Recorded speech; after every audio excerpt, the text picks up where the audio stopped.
Death didn't take kindly to being punched. It was about as effective as throwing marshmallows at an angry bear. She only gripped my throat harder and slammed me into the wall again. She only finally let go, right as my world was going dark again, when Jaime brought her fender down with a crash onto Death's head. Splinters exploded around us. Death whirled on Jaime and knocked her to the ground.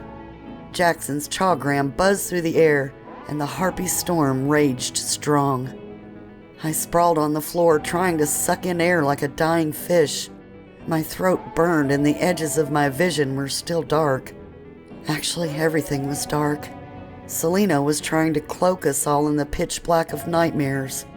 I could barely make out Death standing over Jaime, one arm raised high, ready to strike at her like a snake. "Stop!" The voice that boomed cracked the atrium's towering glass wall. Pale moss green faded to a blazing brass around the elongated pupils that now glowed in the darkness of the hall. "Selena, if you please." As she lifted her nightmarish shroud over the room, another came into view. Taking up most of the hall to my left was a massive dragon, a very angry-looking giant green dragon. His scales shimmered in the rising light. Patterns swirled across his body in ranging shades of jade. His long, pointed, pierced ears hugged his skull tightly, golden hoops jangling with every movement. "That's not possible. Your kind is gone. I took them out myself."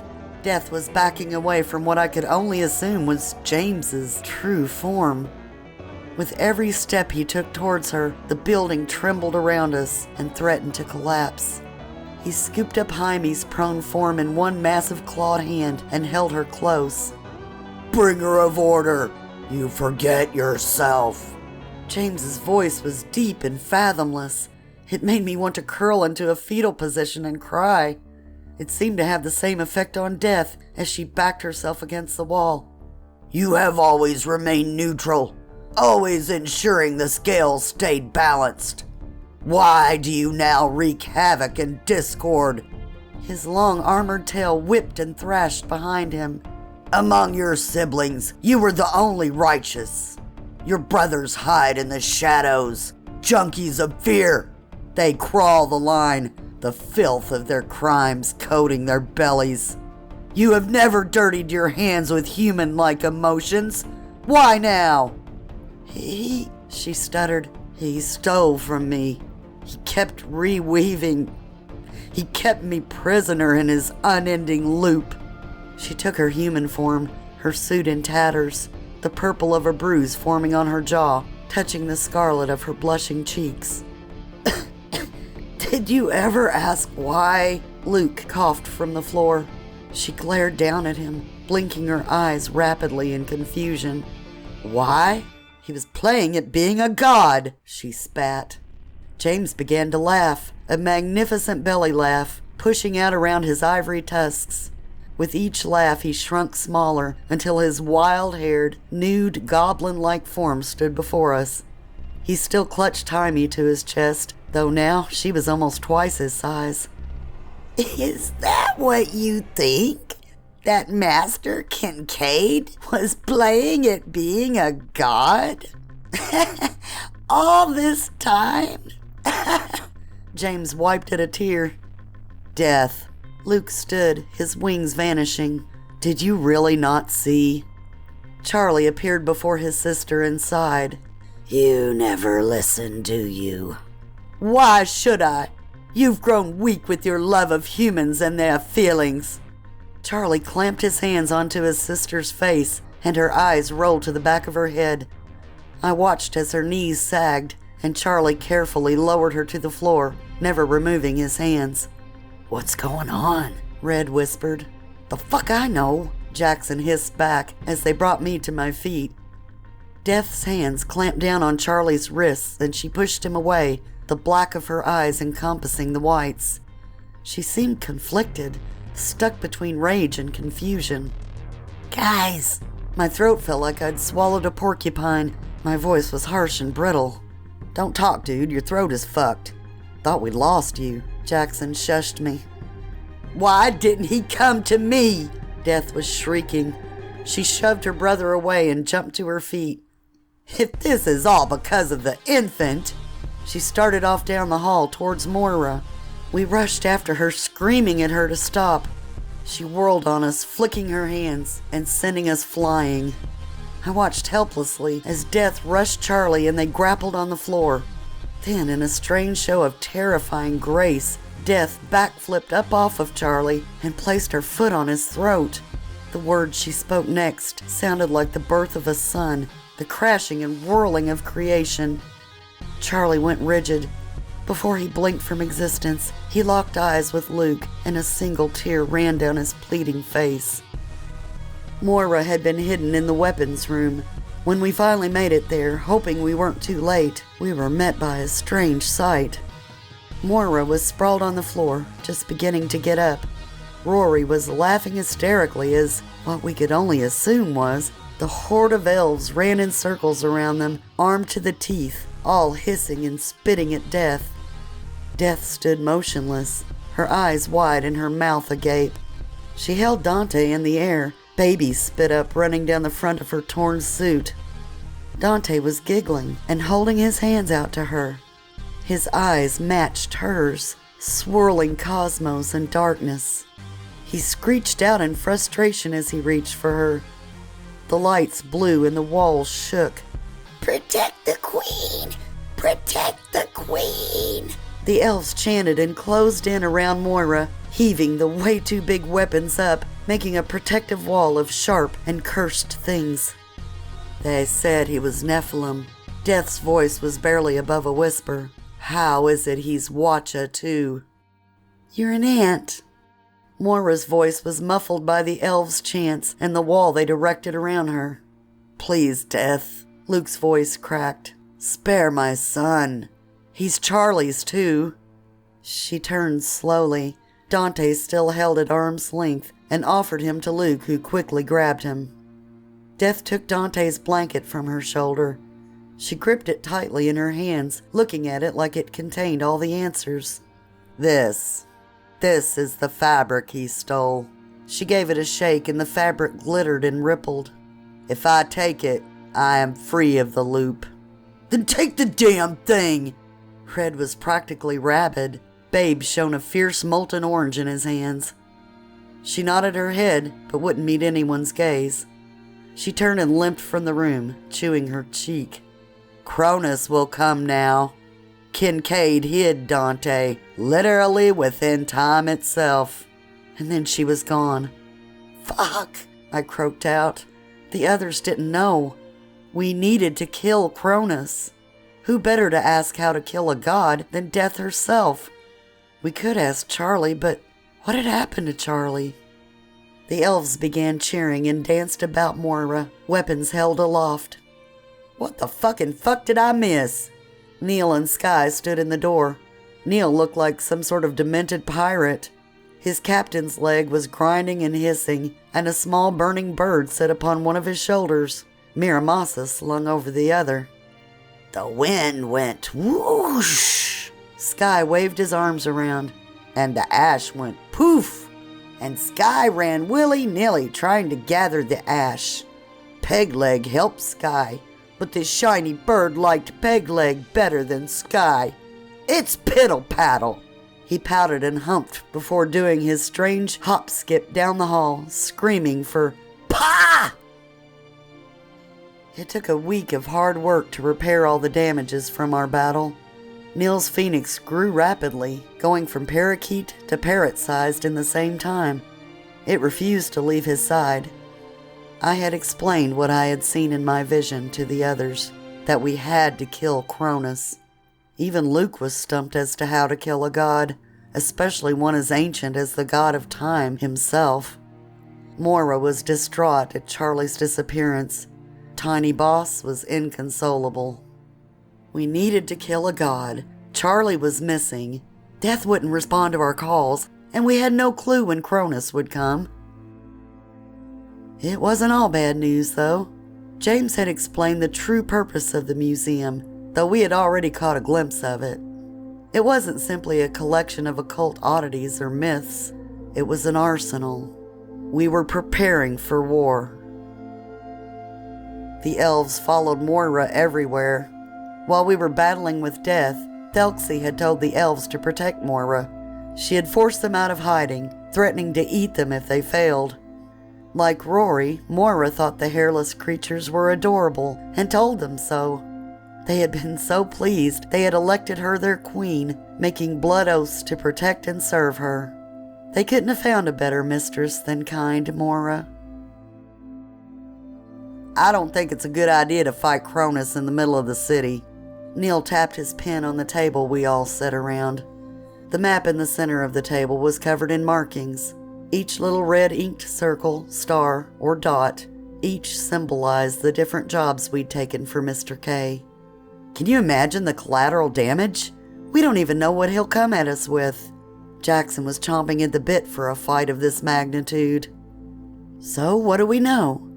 We know he was god of the harvest and time. We know he wants to consume the Tyche for his powers so he can reclaim Olympus. He's got a hard-on for Zeus. Can't we ask any of the gods for help? I was perturbed. Without Charlie, we were going in blind. We had no idea what Mr. K had tried before. We didn't even know if Charlie still existed. You can try. Moira bounced Dante in her arms, but I don't think they'll help. Why not? When Cronus came for us the first time, I begged the gods for help. I was told I was the mother of ruin, that all of this is my fault. Only one god came to my aid. I don't know if he will help again. What about your father? Red asked Luke. He tried to smite us. If he finds out Charlie is gone... His voice broke as he swallowed a lump in his throat. Guys, this is gonna sound crazy, but what if we find the other Watchers? Neil was practically hopping in his seat. The phoenix flew from his shoulder and landed on the chair behind him.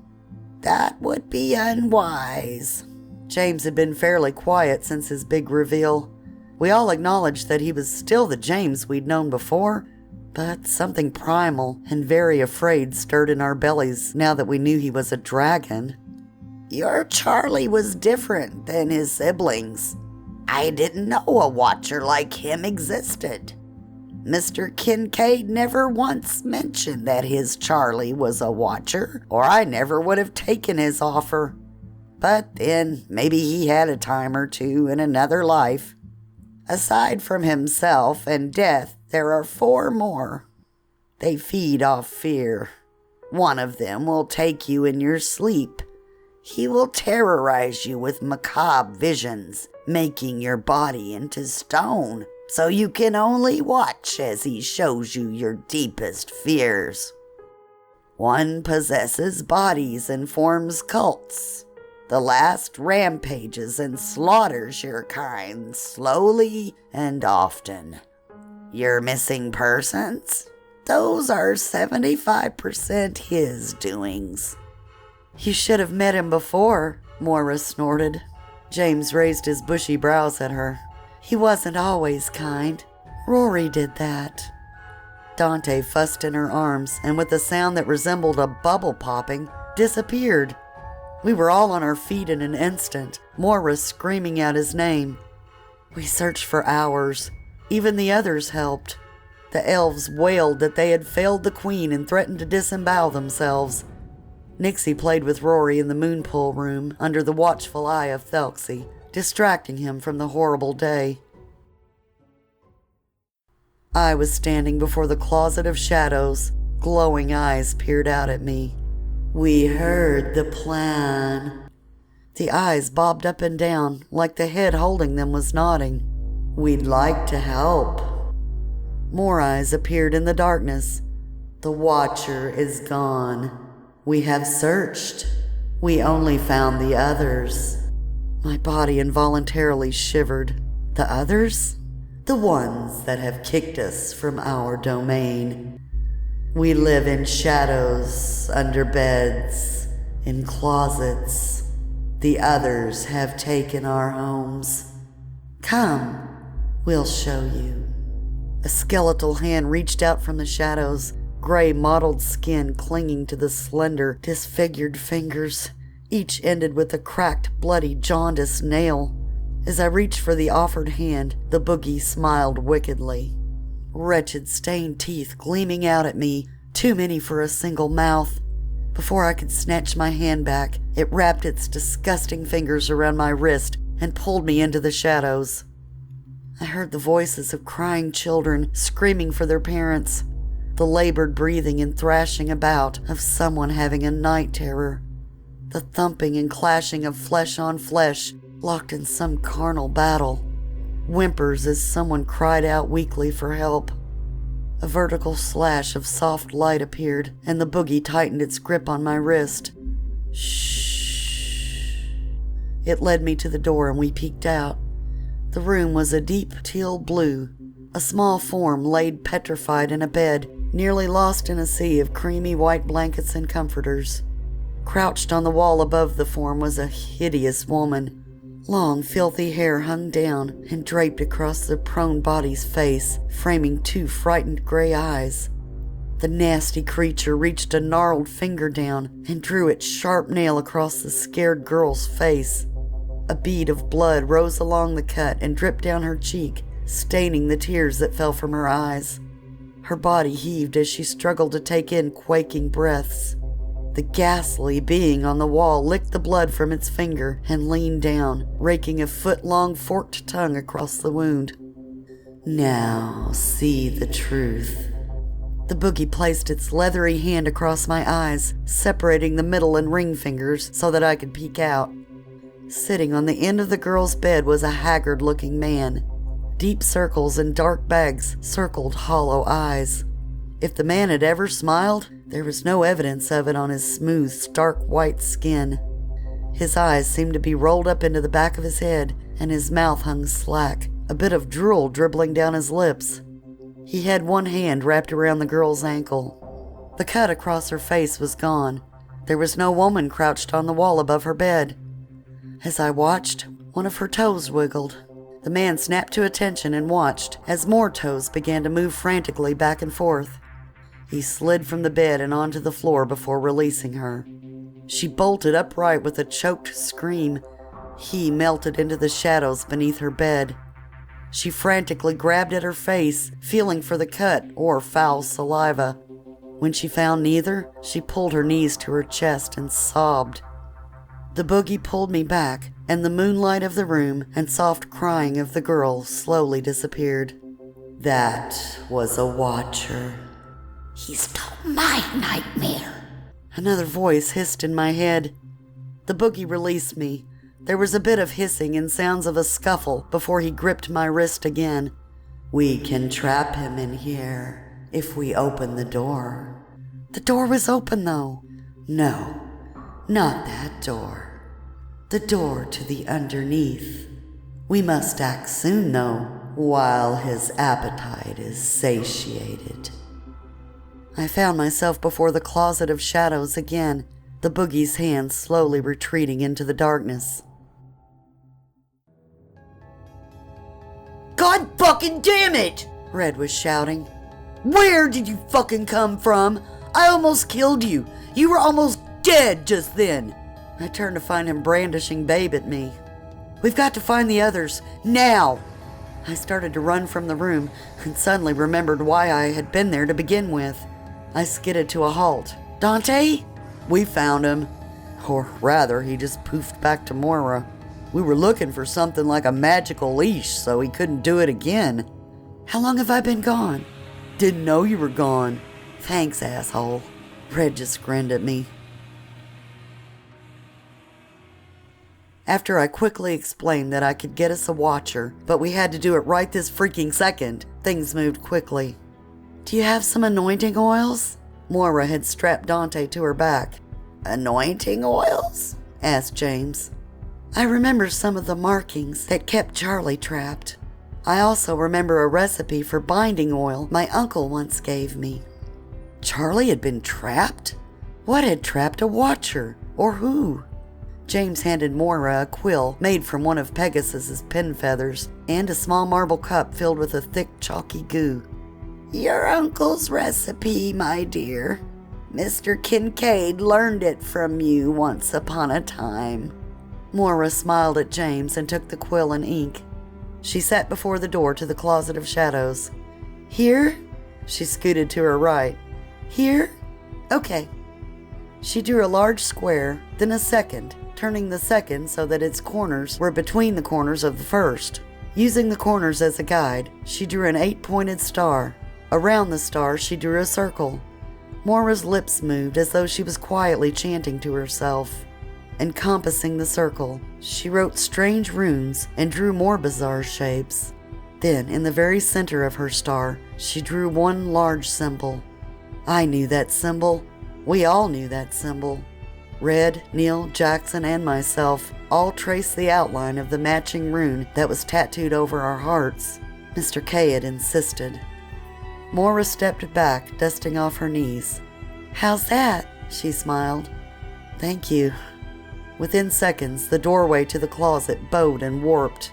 Smoky tendrils licked at the frame, and with one drawn-out scream, the Watcher was thrust from the door and landed on his ass in Moira's spell. He looked around at us lazily. Well, well, well, and just in time for dinner. He grinned as he stood and reached for Neil. The Phoenix gave his hand a quick peck, his flesh singed. He tried to step forwards and yelped out in pain. His eyes widened in horror as he examined his trap. Finally, a voice spoke out from the shadowy doorway. We will have our revenge. Welcome to your very own nightmare. A chorus of voices cackled in the dark. What will you do? Hissed the Watcher. You can't come out into the light. We don't need to. You weren't the only Watcher we stalked. You aren't the first to be trapped. You will be the first to starve. Call for your sister, Luke demanded. What do you want with the runt? The Watcher laughed. If you need power, there is only one more powerful than I, and he is now gone. What did you do to him? What do you mean he's gone? Gone, no more. We cannot feel him. He laughed insanely. How did you end him? We didn't. Death did. His eyes grew wide and he roared with a voice that shook the earth to its core. Sister! Come! Death stood just outside the trap. She towed the line, careful to avoid becoming trapped herself. Her hair, which was usually slicked up and pulled back, hung down, framing her face. Instead of the immaculate pinstripe suit, she wore jeans and a hoodie. Her face was gaunt with a deep purple smear down her jaw and bloodshot eyes. Dante popped from Moira's back to Death's arms. Go away! Quit following me! She sounded exhausted as she held him out to Moira. Control your child. What did you do to Charlie? Moira snatched Dante away, despite the rising timbre of his infantile protests. Moira. Luke was trying to sound soothing. Moira, we have to focus on the... No! What did you do? Dante popped back to Death, who stared down into his large eyes and broke down crying. I don't know.